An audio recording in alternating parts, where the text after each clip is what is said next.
ओम शांति। आज 21 जून 2022 के बाबा के अनमोल मधुर महावाक्य है। आज सारे विश्व भर के अंदर योग दिवस के रूप में मनाया जा रहा है और भारत का सबसे प्राचीन योग तो भगवान ने जो 5000 साल पहले सिखाया था, जिसका वर्णन गीता में भी है, वही राजयोग भगवान आकर के सिखाते हैं। परंतु ये राजयोग इतना सरल है, सहज है, जो कोई भी कर सकता है।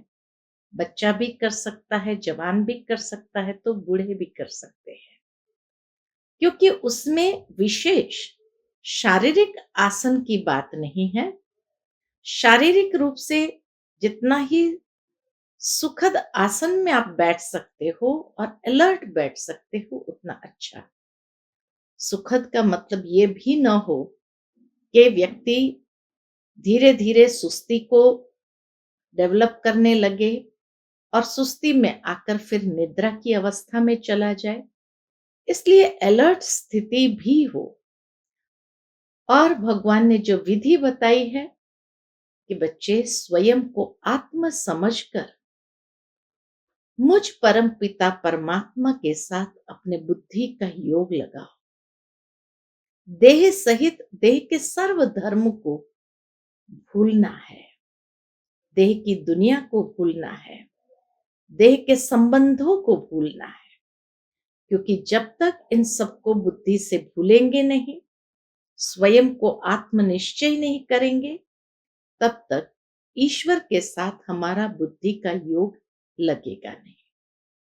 तो इसीलिए ध्यान को एकाग्र करने के लिए हमें स्वयं को आत्मनिश्चय करना बहुत जरूरी है। और इसी आत्मनिश्चय स्थिति में ही हम सहजता से परमात्मा के साथ अपने बुद्धि को योग जोड़ सकते हैं। आज बाबा ने मुरली के अंदर एक बहुत सुंदर बात बताई है। बाबा कहे, दुनिया के अंदर आम रीति से जब कोई इंसान चढ़ाई चढ़ता है तो उसमें उसको वक्त लगता है, टाइम लगता है। उतरने में टाइम नहीं लगता है, सहजता से उतर जाता है। परंतु बाबा कहे, मनुष्य से देवता बनने की ये जो चढ़ाई है संगम पर, ये चढ़ाई बहुत ऊंची है और उसी के लिए कहा गया है, चढ़े तो चाखे प्रेम रस, गिरे तो चकनाचूर। अर्थात ये जो चढ़ाई है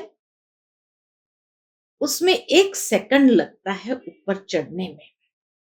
न थकावट होती है, न सांस फूलती है, लेकिन यहां उतरने में 5000 साल लग जाते हैं। ऐसी ये आध्यात्मिक रूहानी विचित्र चढ़ाई है। सुनते हैं बाबा के मधुर महावाक्य। ओम शांति। मीठे बच्चे, देवताओं से भी ऊंच यह तुम्हारी ब्राह्मण जीवन है, क्योंकि इस समय तुम तीनों लोकों और तीनों कालों को जानते हो। तुम ईश्वरीय संतान हो। आज की मुरली से प्रश्न है, तुम बच्चे अभी कौन सी ऊंची चढ़ाई चढ़ते हो?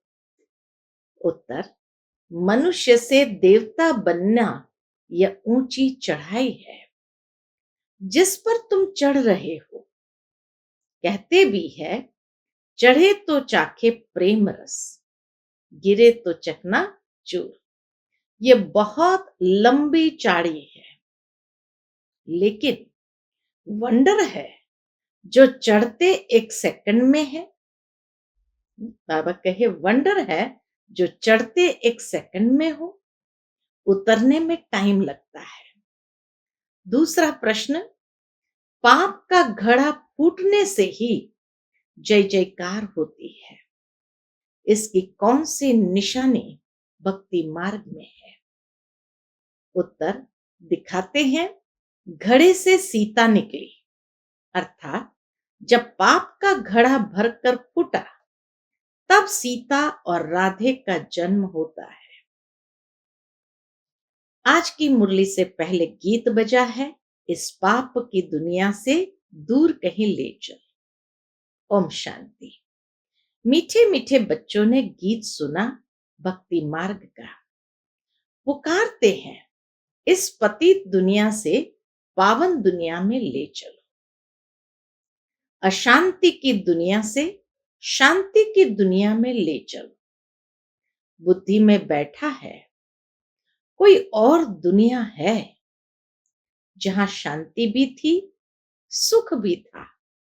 महाराजा महारानी लक्ष्मी नारायण का राज्य था, जिन्हों के चित्र भी यहां है। मनुष्य जो हिस्ट्री ज्योग्राफी पढ़ते हैं, वह तो जैसे क्वार्टर दुनिया की है, आधा कल्प की भी नहीं है। सत्युग त्रेता का तो किसको पता नहीं है, आंखें बंद है। जो उस दुनिया के विषय में तो कोई जानते ही नहीं। जैसे काने हैं, वर्ल्ड की हिस्ट्री ज्योग्राफी कोई जानते ही नहीं है। वर्ल्ड इतनी बड़ी है, कब नई वर्ल्ड शुरू हुई है, फिर पुरानी होती है, फिर पुराने से कब नई बनती है, यह तुम बच्चे अभी जानते हो। बनेंगे तो जरूर ना। गोल्डन सिल्वर कॉपर आयरन में आना ही है। कलयुग के बाद सतयुग फिर जरूर होगा। संगम पर सतयुग स्थापन करने वाला आएगा। यह समझाने की बड़ी युक्तियां हैं। कलयुग को सतयुग बनाने वाला बाप ही है। इतनी सहज बातें भी किसकी बुद्धि में नहीं आती है। क्यों? क्योंकि बुद्धि को माया का ताला लगा हुआ है। परमपिता परमात्मा की महिमा भी गाते हैं। हे परमपिता परमात्मा, बुद्धिवानों की बुद्धि आप हो, बुद्धिहीन को आप बुद्धि दो, और सब आसुरी मत देने वाले हैं। श्रेष्ठ मत देने वाला एक ही बाप है। मनुष्य गाते हैं, परंतु समझते कुछ भी नहीं है। तुम बच्चों को अभी तीनों लोकों का ज्ञान है। ऐसे नहीं सिर्फ वर्ल्ड का ज्ञान है, वर्ल्ड से भी आगे तुम जानते हो। मूल वतन, सूक्ष्म वतन, स्थूल वतन, यह तीनों लोकों का बुद्धि में ज्ञान है। जो अच्छी रीति से पढ़ते हैं, उन्हों की बुद्धि में है। तुम स्कूल में पढ़ते हो तो पढ़ाई पूरी रीति बुद्धि में रहनी चाहिए। तीनों कालों का ज्ञान तुम्हारी बुद्धि में है। तीनों लोकों का, तीनों कालों का ज्ञान तुम्हारी बुद्धि में है। तुम त्रिकालदर्शी बनते हो। तुमको त्रिलोकी नाथ नहीं कहेंगे। तीनों लोकों का ज्ञान जरूर है, लेकिन इसका मतलब ये नहीं कि तीनों लोकों के नाथ है। नहीं, त्रिलोकी नाथ कोई बनता नहीं है। त्रिकालदर्शी अक्षर ठीक है। तीन लोक, तीन काल को तुम जानते हो बरोबर। हम मूल वतन में रहते हैं। हम आत्माएं वहां निवास करती है। यह ज्ञान और किसकी बुद्धि में है नहीं। यह तुम जानते हो, परमपिता परमात्मा त्रिकालदर्शी है। आदि मध्य अंत तीनों कालों को और त्रिलोक को जानते हो। बाबा कहे तुम्हें त्रिलोक को जानते हैं। लक्ष्मी नारायण को वैकुंठ नाथ कह सकते हैं, त्रिलोकी नाथ नहीं। न लक्ष्मी नारायण को कह सकते, न ब्राह्मणों को कह सकते। वे हेवन व स्वर्ग के मालिक है। बाप को पैराडाइज का मालिक नहीं कह सकते। शिव बाबा को फिर पैराडाइज का मालिक नहीं कह सकते। तो यह भी समझने की बातें हैं। परमात्मा जैसा कोई मनुष्य नहीं हो सकता, कहते भी है। परमात्मा जानी जाननहार, नॉलेजफुल है, परंतु अर्थ नहीं जानते। समझते हैं जानी जाननहार है तो सभी के दिलों को जानते होंगे। सर्वव्यापी कह ग्लानि कर देते हैं। अभी तुम तो ईश्वरीय वंशावली हो, फिर बाबा कहे अभी तुम तो ईश्वरीय वंशावली हो, फिर दैवी वंशावली बनेंगे। ईश्वर बड़ा व सतयुग के देवताएं बड़े। उन देवताओं से बड़े, सतयुग के देवताओं से बड़े सूक्ष्म वतनवासी देवताएं हैं। सूक्ष्म वतनवासी ब्रह्मा बड़ा कहेंगे ना, वह है ही अव्यक्त। यह तो व्यक्त है ना। यह जब पावन फरिश्ता बनते हैं तब महिमा है। ब्राह्मणों को अभी अलंकार देंगे तो वह अस्त्र शस्त्र शोभेगा नहीं। इसलिए विष्णु को स्वदर्शन चक्र दिखाते हैं, शंख चक्र गदा पद्म। अब इनका अर्थ भी तुम समझ गए हो। सतयुग में लक्ष्मी नारायण को तो अस्त्र शस्त्र देंगे नहीं। सतयुग में तो लक्ष्मी नारायण को अस्त्र शस्त्र देंगे नहीं। यह भी अभी की बात है। यह है अभी की बात। वास्तव में यह ज्ञान के अस्त्र शस्त्र है, स्थूल हथियारों की बात ही नहीं है। शास्त्र में तो स्थूल हथियार आदि है। पांडव और कौरवों की सेना दिखाई है, परंतु उसमें फीमेल को नहीं दिखाया गया है। पांडव और कौरव की सभा में, सेना में फीमेल को नहीं दिखाया है। पांडव सेना में पुरुष दिखाते हैं, बाकी शक्ति सेना कहाँ गई? यह है गुप्त। कोई को पता ही नहीं ये शिव शक्तियां कहाँ गई। इनका वृत्तांत कुछ भी नहीं दिखाते। शक्तियों ने कैसे लड़ाई की, सेना दिखाते तो है ना। किसको भी समझ में नहीं आता है। जिसने जो कुछ बोला सो लिख दिया। यथार्थ रीति अभी तुम जानते हो। हम सब एक्टर्स हैं। बाबा कहे हम सब एक्टर्स हैं। हर एक आत्मा को अपना पार्ट मिला हुआ है। बाबा जिसको क्रिएटर, डायरेक्टर, मुख्य एक्टर कहा जाता है, उन द्वारा तुम सारे ड्रामा के राज को जानते हो। इनमें 4 युग है अथवा 4 भाग है, जिसको एपिक युग कहते हैं। 4 युग के बाद संगम को एपिक युग कहते हैं। वास्तव में है 5। 5वां ये कल्याणकारी संगम युग है। सतयुग और त्रेता के संगम को कल्याणकारी नहीं कहेंगे। बाबा कहे सतयुग और त्रेता के संगम युग को कल्याणकारी नहीं कहेंगे। क्यों? क्योंकि उतराई होती है ना। सतो प्रधान, सतो रजो तमो, यह है सीढ़ियां। तो सीढ़ी उतरनी ही पड़ती है। ज्ञान में तुम एक ही बार गैलप करते हो, फिर ऊपर चढ़ी हुई सीढ़ी उतरते ही जाते हो। सीढ़ी उतरना बड़ा सहज होता है, चढ़ने में बड़ा मुश्किल होता है। तुम कितनी मेहनत करते हो? मेहनत जरूर है, लेकिन फिर भी बाबा कहे फास्ट चढ़ते हो। मनुष्य से देवता बनना ऊंची चाड़ी है ना। कहते हैं ना कि चढ़े तो चाखे प्रेम रस। जानते हो अभी हम चढ़ रहे हैं, अभी हम चढ़ रहे हैं। फिर गिरते तो एकदम चकनाचूर हो जाते हो। कितना समय लगता है? यह बहुत लंबी चाड़ी है। तुम जानते हो अभी हम चढ़ रहे हैं, फिर उतरेंगे।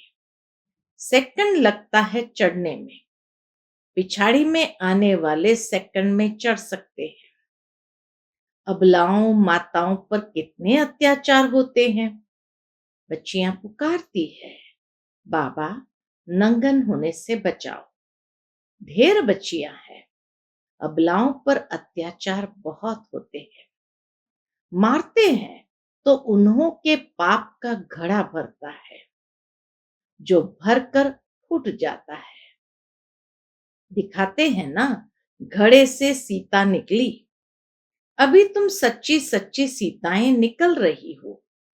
राधे भी निकली तो सीता भी निकली। रघुपति राघव राजा राम लिखने से सीता का नाम डाल दिया है। जगत अम्बा जगत पिता ही फिर राज राजेश्वर राज राजेश्वरी बनते हैं। यही लक्ष्मी नारायण थे, फिर अंत में देखो क्या बन जाते हैं। सतयुग में कोई इतने 33 करोड़ मनुष्य नहीं थे। बाबा के सतयुग में कोई इतने 33 करोड़ मनुष्य नहीं थे। वहां तो बहुत थोड़े होते हैं, बाद में वृद्धि होती जाती है। दैवी संप्रदाय ही पुनर्जन्म लेते लेते फिर आसुरी संप्रदाय बन जाते हैं। अभी आसुरी संप्रदाय को फिर दैवी संप्रदाय बना रहे हैं, कल्प कल्प बनाते हैं। तुम्हारी बुद्धि में सारी नॉलेज आ गई है। तुम हो त्रिकालदर्शी, तुम ही त्रिकालदर्शी बनते हो। तीनों लोकों की भी नॉलेज मिली है। तुम कहेंगे हम पूज्य वैकुंठ नाथ थे, अब पुजारी नरक के नाथ बने हैं। हम सो का यथार्थ अर्थ न जानने के कारण ही आत्मा सो परमात्मा कह देते हैं। कितना फर्क कर दिया है, अभी तुमको समझाया है। यह वर्ल्ड की हिस्ट्री ज्योग्राफी है। तुम इस बेहद के चक्र को भी जान गए हो। तीनों लोकों तीनों कालों को भी तुम जानते हो। यह गुप्त बात बाप पढ़ाते हैं। बाबा आकर हम बच्चों को बहुत गुप्त बात पढ़ाते, किसको पता नहीं है। गीता में कोई ऐसी बातें थोड़ी है। ये नॉलेज जिसके पास है वही सिखलाएंगे, फिर अपना पाठ उसी समय रिपीट करेंगे। क्राइस्ट अपना पाठ अपने समय पर रिपीट करेंगे। तुम जानते हो हम सूर्यवंशी चंद्रवंशी वैश्य शूद्रवंशी बनते हैं। चक्र फिरता रहता है। इस्लामी बौद्धि फिर अपना पाठ रिपीट करेंगे। जब एक देवी देवता धर्म रहता है तो और सभी धर्म रहते नहीं। वर्ल्ड तो एक ही है। बाप ने क्रिएटर और क्रिएशन का राज समझाया है। बाबा ने हमें क्रिएटर और क्रिएशन का राज समझाया है। हर एक मनुष्य हद का ब्रह्मा है। बच्चों को क्रिएट करते हैं, फिर उनकी पालना करते हैं। क्रिएशन को वर्षा मिलता है किससे? रचयिता बाप से। भाई भाई को वर्षा देते हैं, ये कब सुना है? बच्चे समझते हैं। एक तो है हद का बाप, वह तो सभी को मालूम है। हद के बाप से हद का वर्षा मिलता है। लौकिक टीचर पढ़ाते हैं, पढ़ाने से कोई सारे सृष्टि के मालिक थोड़ी बनते हैं। यह बेहद की बात है। हद वाले सभी उस बेहद बाप को याद करते हैं। उनको कहते ही है बाबा। शिव बाबा क्रिएटर को बाबा कहेंगे ना, सिर्फ बाबा हल्का नाम है, इसलिए शिव बाबा कहते हैं। वह है ही निराकार। पूछा जाता है शिव बाबा से तुम्हारा क्या संबंध है? कहते हैं ना, शिव बाबा झोली भर दो। बाबा का शिव नाम एक्यूरेट है, शंकर का चित्र अलग है। शिव और शंकर दोनों को मिलाकर शिव शंकर कहना, यह तो बड़ी भारी भूल है। ऊंचे ते ऊंच बाप को भूल गए हैं। चित्र बहुत अच्छे हैं। ब्रह्मा द्वारा अब स्थापना हो रही है। ज्ञान भी अभी मिलेगा। तुम अभी ब्राह्मण बने हो। ब्राह्मण कहाँ से आए? उनको एडॉप्ट करता हूं। ब्रह्मा को भी एडॉप्ट किया है। ब्रह्मा से ब्राह्मण पैदा हुए। तुम जानते हो, अब हम प्रजापिता ब्रह्मा कुमार कुमारियां हैं। प्रजापिता अक्षर जरूर लिख डालना है। बाबा कहे प्रजापिता अक्षर जरूर डालना है। सिर्फ ब्रह्मा कह देने से ब्रह्मा नाम तो बहुतों का है। प्रजापिता ब्रह्मा नाम तो कोई का नहीं होगा। ये तो मनुष्य है ना। रुद्र शिव बाबा ने ये ज्ञान यज्ञ रचा है। जरूर ब्राह्मण चाहिए। तुम जानते हो ब्राह्मण कैसे होते हैं? यज्ञ ब्राह्मणों द्वारा रचा जाता है। तुम ब्राह्मण हो, फिर 100 देवता बनना है। आना फिर इस सृष्टि पर है। फिर यह सभी कहां जाएंगे? इस रुद्र ज्ञान यज्ञ में सब स्वाहा हो जाते हैं। पुरानी दुनिया की आहुति इस रुद्र ज्ञान यज्ञ में पड़ती है। इस रुद्र ज्ञान यज्ञ से ही विनाश ज्वाला निकली है। शंकर द्वारा विनाश गाया हुआ है। आसार भी बरोबर देखते हैं। यह हूबहू वही समय है। गाया हुआ है। क्या गाया हुआ है?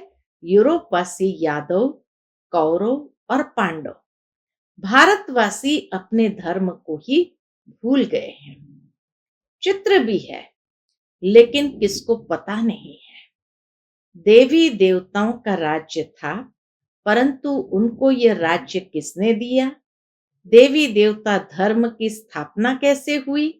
ये बिल्कुल नहीं जानते। जो धर्म स्थापन करते हैं वही समझाते हैं, और कोई वर्ल्ड की हिस्ट्री ज्योग्राफी समझा न सके।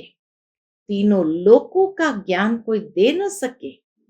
सबके पाठ को तुम समझ गए हो। यह सब फिर अपने समय पर पाठ बजाने आएंगे। आगे चलकर तुम्हारी महिमा भी बढ़ती जाएगी। वृद्धि जल्दी होनी है तो कितना बड़ा मकान बनाना पड़ेगा। ड्रामा में पाठ है, समझते हो। कितने बच्चे आएंगे? वृद्धि को पाते ही रहते हैं। आएंगे भी शिक्षा लेने लिए, बाकी तो ऐसे ही घूमने बहुत आते हैं। समझो कोई एजुकेशन मिनिस्टर आदि आते हैं तो उनको भी नॉलेज समझानी है। हमारी है वर्ल्ड की हिस्ट्री ज्योग्राफी। सारे कल्प के चक्र को कोई भी नहीं जानते हैं। तुम अब ज्ञान सागर द्वारा मास्टर ज्ञान सागर बने हो। अच्छा, मीठे मीठे सिकिलते बच्चों प्रति माता पिता बाप दादा का याद प्यार और गुड मॉर्निंग। रूहानी बाप की रूहानी बच्चों को नमस्ते। हम सब रूहानी बच्चों की रूहानी माता पिता बाप दादा को याद प्यार गुड मॉर्निंग और नमस्ते। नमस्ते। शुक्रिया बाबा, शुक्रिया। आज की मुरली से धारणा के लिए मुख्य सार है। पहली पॉइंट, बेहद की हिस्ट्री ज्योग्राफी पढ़नी और पढ़ानी है। सर्व अलंकारों को धारण करने के लिए पावन फरिश्ता बनना है। दूसरी पॉइंट, बुद्धिवानों की बुद्धि एक बाप है। उनकी ही श्रीमत पर चल बुद्धिवान बनना है। यह ब्राह्मण जीवन अमूल्य है। इस नशे में रहना है। आज का बाप दादा का मधुर वरदान हम बच्चों के प्रति है। रंग और रूप के साथ साथ संपूर्ण पवित्रता की खुशबू को धारण करने वाले आकर्षण मूर्त भव। रंग और रूप के साथ साथ संपूर्ण पवित्रता की खुशबू को धारण करने वाले आकर्षण मूर्त भव। ब्राह्मण बनने से सभी में रंग भी आ गया है और रूप भी परिवर्तन हो गया है। रूहानी रंग भी आ गया है और रूप भी बाबा कहे परिवर्तन हो गया है, लेकिन खुशबू नंबरवार है। तो ब्राह्मण बनने से सभी में रंग भी आ गए और रूप भी परिवर्तन हो गया, लेकिन खुशबू नंबरवार है। खुशबू यानी धारणा। रंग माना रूहानी रंग और स्वरूप, रूप माना स्वरूप भी परिवर्तन हो गया, और खुशबू यानी धारणा जीवन की। लेकिन खुशबू नंबरवार है। आकर्षण मूर्त बनने के लिए रंग और रूप के साथ संपूर्ण पवित्रता की खुशबू चाहिए। पवित्रता अर्थात सिर्फ ब्रह्मचारी नहीं, लेकिन देह के लगाव से भी न्यारा। मन बाप के सिवाय और किसी भी प्रकार के लगाव में नहीं जाए। तन से भी ब्रह्मचारी, संबंध में भी ब्रह्मचारी और संस्कार में भी ब्रह्मचारी। ऐसी खुशबू वाले रूहानी गुलाब ही आकर्षण मूर्त बनते हैं। आज का स्लोगन है, यथार्थ सत्य को परख लो तो अतीन्द्रिय सुख का अनुभव करना सहज हो जाएगा। यथार्थ सत्य को परख लो तो अतीन्द्रिय सुख का अनुभव करना सहज हो जाएगा। अच्छा, ओम शांति।